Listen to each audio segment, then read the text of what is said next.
talked about Obi a second ago, coming from Gannon.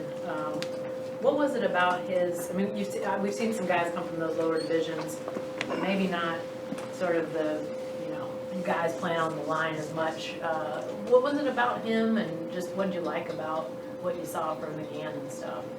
Do you want me to go back into coach talk, or do you want me to tell you the truth? The truth. The truth? Yes. He was very inexpensive. The number of players that we go after that were ready to play at this level, we can't afford.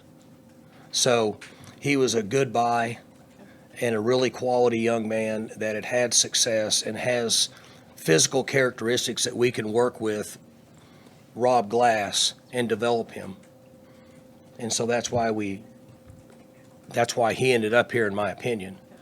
So we saw some things that we felt like that we could develop into a good player at this level, and it wasn't going to cost us the money that we didn't have.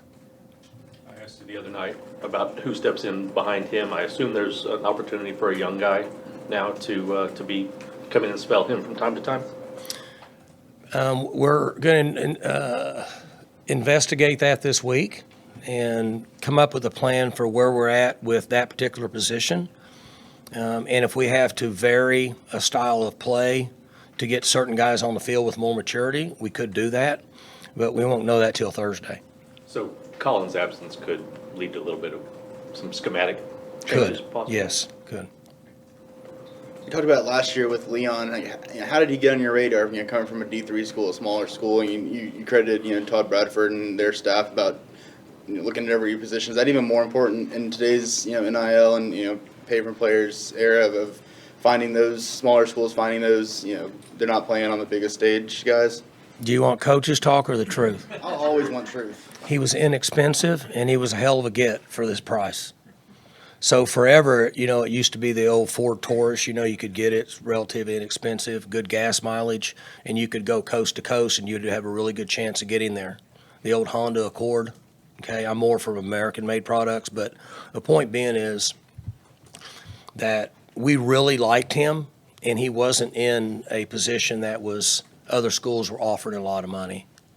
And so we could get our hands on him, and we were really glad. He was a good take for us.